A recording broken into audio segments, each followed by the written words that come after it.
c'est l'heure de votre voyage en Amérique latine, émission présentée par Béatrix et Eduardo.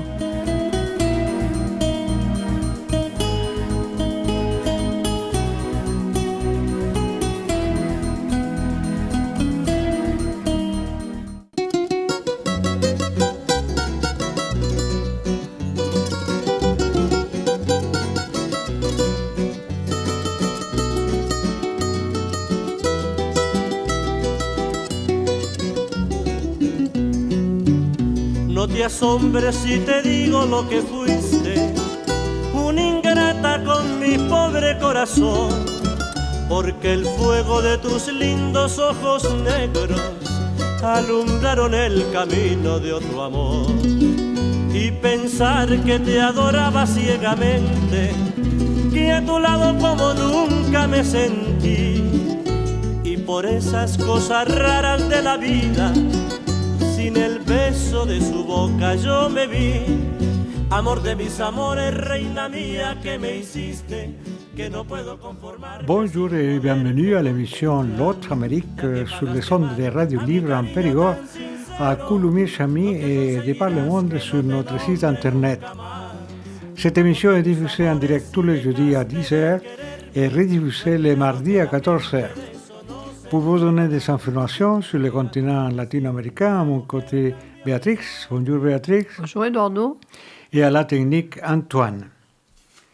Au sommaire de cette semaine, nous allons vous parler de Honduras, de Cuba, de Pérou, de l'Amérique centrale, vis-à-vis des États-Unis. On va parler aussi de populisme et on va finir avec un côté littéraire. Je laisse la parole à Béatrice pour nous parler de Honduras. Oui, Donald Trump a affiché le 7 février sa proximité avec le nouveau président du Honduras, Nasri Asfoura, à l'issue d'une rencontre avec le dirigeant conservateur dont il avait soutenu la candidature pour diriger l'un des pays les plus pauvres et les plus violents d'Amérique centrale. L'arrivée au pouvoir de cet ancien entrepreneur du bâtiment tourne la page de 4 années de gouvernement de gauche et assure à Trump un allié de plus en Amérique latine, après l'avènement de la droite au Chili, en Bolivie, au Pérou et en Argentine.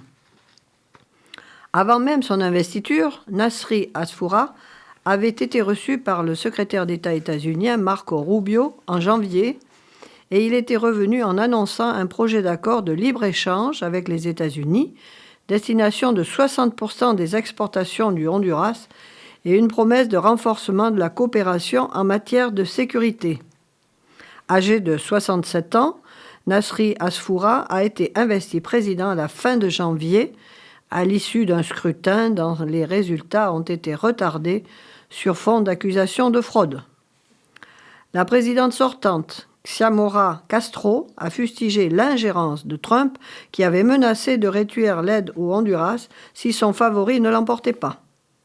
Quelques 2 millions de Honduriens vivant aux États-Unis, beaucoup sans papier. Leurs envois de fonds représentent un tiers du PIB du Honduras, où la pauvreté frappe 60% des 11 millions d'habitants.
folklore de l'Amérique centrale.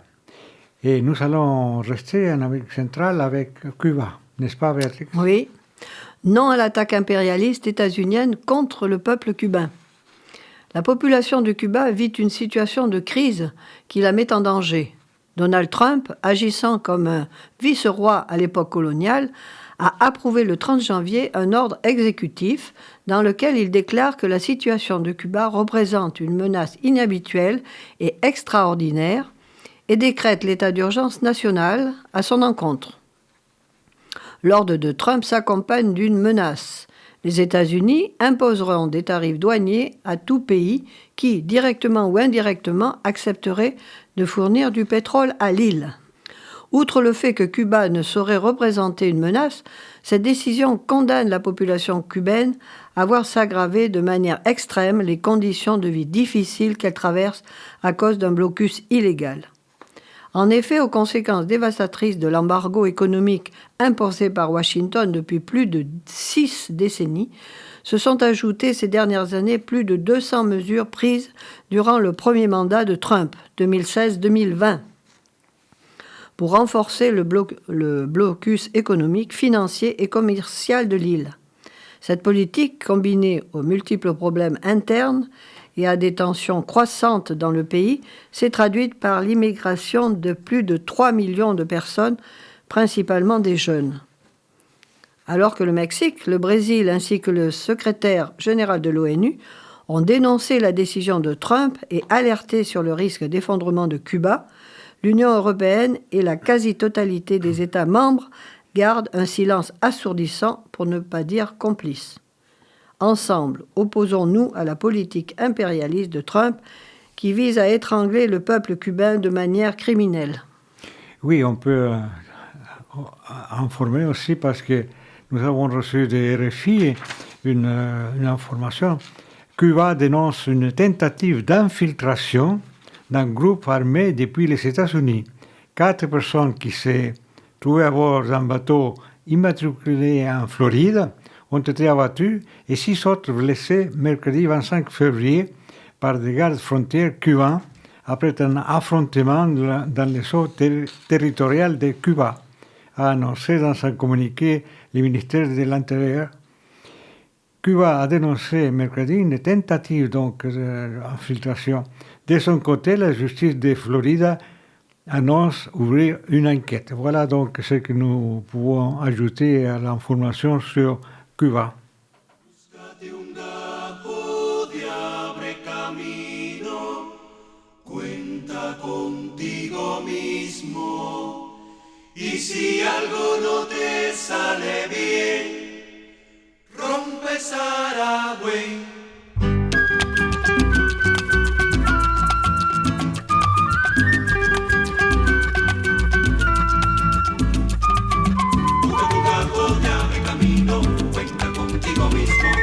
Si algo no te sale bien, rompe Saragüey. Búscate un gato que abre camino, cuenta contigo mismo. Y si algo no te sale bien, rompe Saragüey, rompe Saragüey.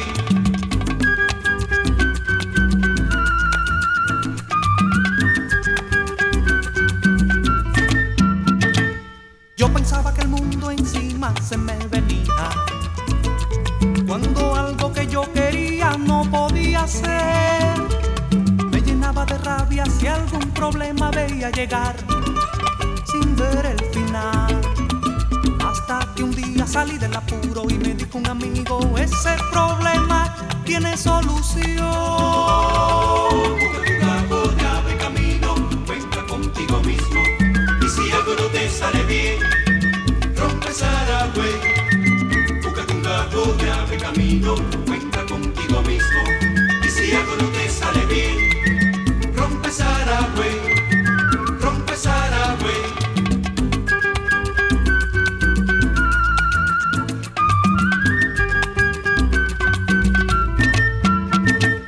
Yo pensaba que el mundo encima se me venía cuando algo que yo quería no podía ser. Me llenaba de rabia si algún problema veía llegar sin ver el final.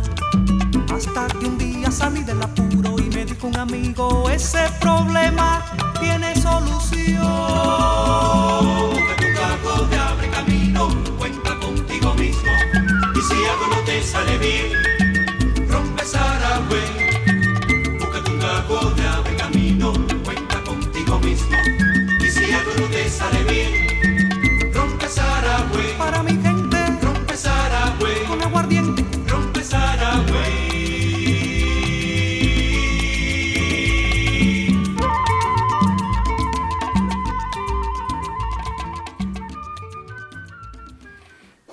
Rompe Saragüey, folklore de Cuba. Vous êtes bien à l'écoute de l'émission L'autre Amérique sur le son de Radio Libre en Périgord. Et nous allons passer à un pays du sud, de l'Amérique du Sud, de l'Amérique latine, le Pérou. Destitution du président par intérim José Géry et désignation d'un nouveau président intérimaire. À 2 mois des élections générales, dont le premier tour a lieu le 12 avril, le Pérou change encore de président. Mardi 17 février, le Congrès a voté à la majorité, 75 votes pour 24 contre, la destitution du président de droite par intérim, José Géry, pour inconduite et manque d'aptitude à exercer ses fonctions après seulement 4 mois au pouvoir. Le Congrès péruvien a désigné comme nouveau président par intérim José Balcazar, 8e président du Pérou depuis 2016. Balcazar va tenter de mener le pays vers les prochaines élections générales prévues au mois d'avril. Pour les Péruviens, ce cycle infernal dans la vie politique de leur pays a fini par les lasser. Sur le papier, la mission de Balcazar est simple, mais tout est possible dans la politique péruvienne. D'autant plus que l'ancien magistrat de 83 ans, passé par la Cour suprême, est déjà visé par des affaires, des enquêtes pour détournement de fonds et corruption présumée. À Lima, les déboires de la politique péruvienne font presque sourire. Marie profite tranquillement de sa journée dans un parc de la capitale malgré les événements politiques récents. Que ce soit José Balcazar ou un autre, cela revient au même. Cela ne m'intéresse pas, ce nouveau président. Qu'est-ce qu'il peut faire en si peu de temps ? S'interroge-t-elle.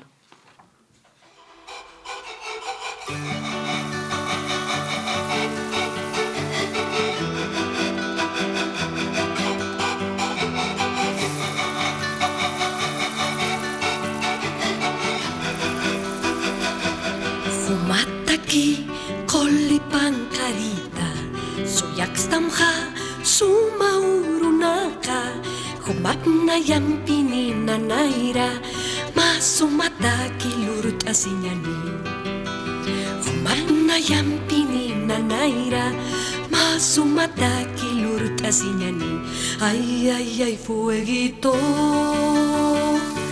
kolipankarita ay fueguito kolipankarita pamarajeu sumay milita makutimpis kitirus mungkapi sumat sarna kasinya antasimay kolini nanaya sumat sarna kasinya antasimay kolini nanaya ay fueguito kolipankarita ay fueguito kolipankarita.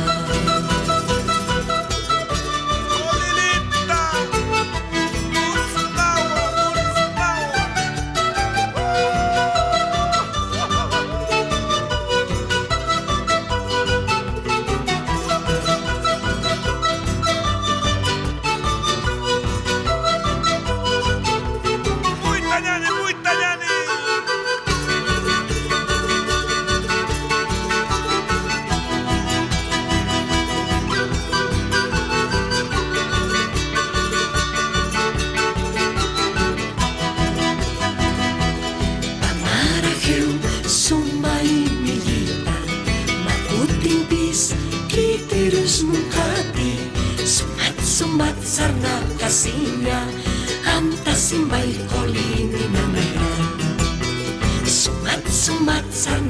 sinya antas si may kolini na maya.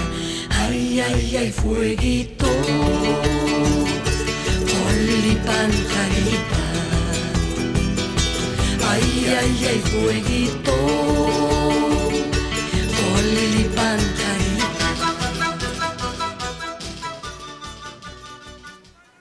Folklore du Pérou. Sur le son de Radio Libre en Périgord. Et on va parler, Béatrice, de l'Amérique centrale vis-à-vis des États-Unis, n'est-ce pas? Amérique latine, États-Unis. La démocratie et la souveraineté des peuples face à l'impérialisme états-unien de Trump. Démocrate ou républicain, aucun des gouvernements états-uniens n'a accepté la volonté des latino-américains de s'affranchir de leur mainmise. La prépondérance de la Chine et la montée des BRICS ne pouvaient que provoquer l'homme d'affaires qu'est Trump, dont la présidence n'a pas d'autre considération que la finance. Trump et son administration l'avaient annoncé, ils ont montré que ce n'était pas de vaines paroles. Au-delà de l'agression perpétrée envers un pays souverain et son président, ce qui a été commis ce 3 janvier avec le Venezuela, est une vraie déclaration de guerre à l'Amérique latine tout entière qu'annonçait clairement l'arrogante stratégie de sécurité nationale des États-Unis. Nous sommes face à un projet impérialiste, nouveau corollaire Trump de la doctrine Monroe, cherchant à restaurer d'une manière insensée mais cohérente la toute-puissance et les priorités des États-Unis sur tout le continent américain. Mais elle vise aussi à exercer un contrôle direct sur le pays et s'accaparer les plus grandes réserves de pétrole de la planète que détient le Venezuela. En relançant la stratégie d'ingérence en Amérique latine, des sombres années 1970-1980, elle s'aventure dans une déstabilisation mondiale, passant des pressions économiques et diplomatiques au recours assumé à la force militaire et au kidnapping. En bafouant le droit international et la souveraineté des peuples, ce nouvel acte impérialiste met en scène un nouvel ordre mondial fascinant qui est une menace pour tous les peuples du monde.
N'oubliez pas, vous êtes bien à l'écoute de l'émission L'autre Amérique sur le son des radios libres en Périgord.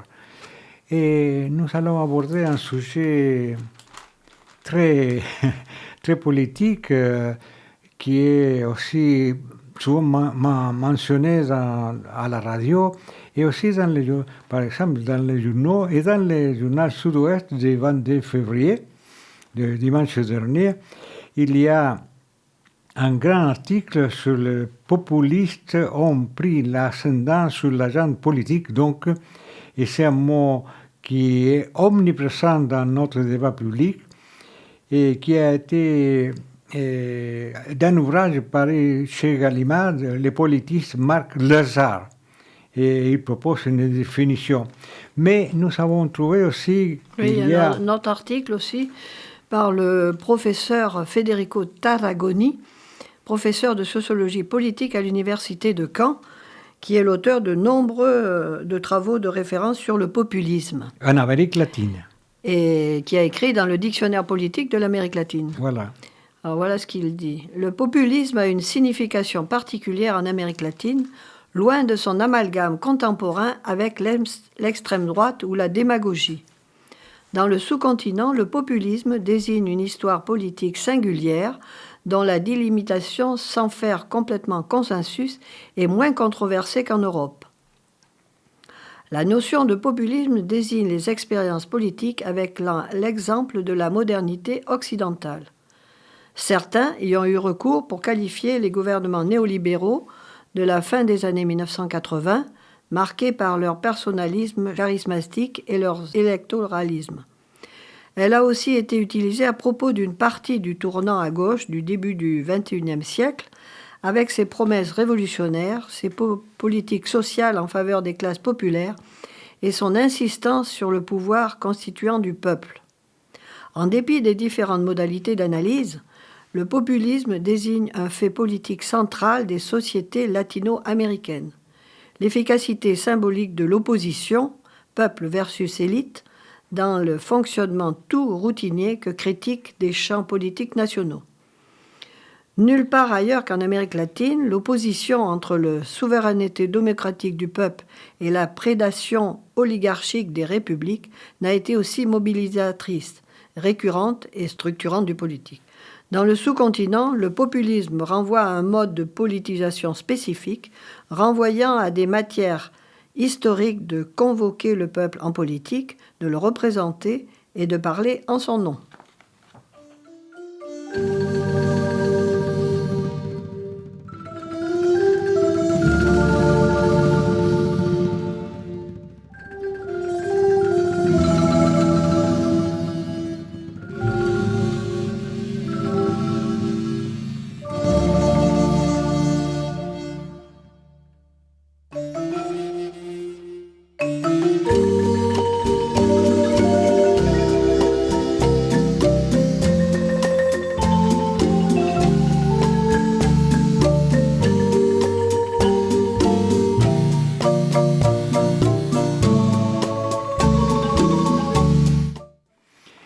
Voilà, c'est une musique très brièvement parce que le temps passe vite. Nous allons parler d'un écrivain péruvien, n'est-ce pas, Béatrice, qui mexicain. A été mentionné par... Mexicain. Pardon. Mexicain. Mexicain. Tu m'as dit péruvien. Oui. Mexicain, Juan Rulfo, 1917-1986. Ah oui, ça, moi aussi, ça m'arrive. Juan Rulfo représente un cas unique dans la littérature. En dépit de la minceur de son œuvre, un recueil de contes, El Llano en Llamas, est un court roman. Pedro Páramo, il atteint une renommée internationale. Originaire d'une zone rurale du Jalisco, marquée par la violence, Rulfo manifeste très vite un vif intérêt pour la lecture. Orphelin, il doit exercer divers métiers, archiviste, secrétaire, employé public. Il mettra 10 ans à écrire El Llano en Llamas, tant il cisèle sa prose. Malgré l'insuccès de son recueil, Rulfo écrit en 1 an et demi Pedro Páramo, un livre qu'il portait en lui depuis toujours et qui devient très vite un classique. Peut-être déstabilisé par cette réussite, Juan Rulfo n'écrira plus de textes de fiction, à l'exception d'un scénario de film. Pedro Páramo, court roman, est un puzzle à reconstituer. Le roman qui se présente comme la recherche du père, de l'identité et des origines, dépasse de fort loin la simple localisation mexicaine et pose les problèmes de l'homme, les rapports à la mère et au père, la relation homme-femme, les situations de pouvoir, avec une force et une intensité qui font de ce petit livre un des grands textes de la littérature contemporaine. Le roman, respectant un miraculeux équilibre, tombe dans la facilité à la caricature, tant est important la force vitale qui l'anime. Juan Rulfo est celui qui, pour Jean-Marie Leclésio, a refondé l'imaginaire avec un mélange d'insolence et de nonchalance. Et oui, et on fait remarquer qu'il y avait aussi un article écrit par Isabelle de Montbert-Chaussy sur le livre de Jean-Marie Leclésio, où il y a trois écrivains qui sont évoqués, donc Juan Rulfo, mexicain, comme tu as bien corrigé, Béatrix.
Au rythme folklorique de Pérou, du Mexique, de toute l'Amérique latine en fait.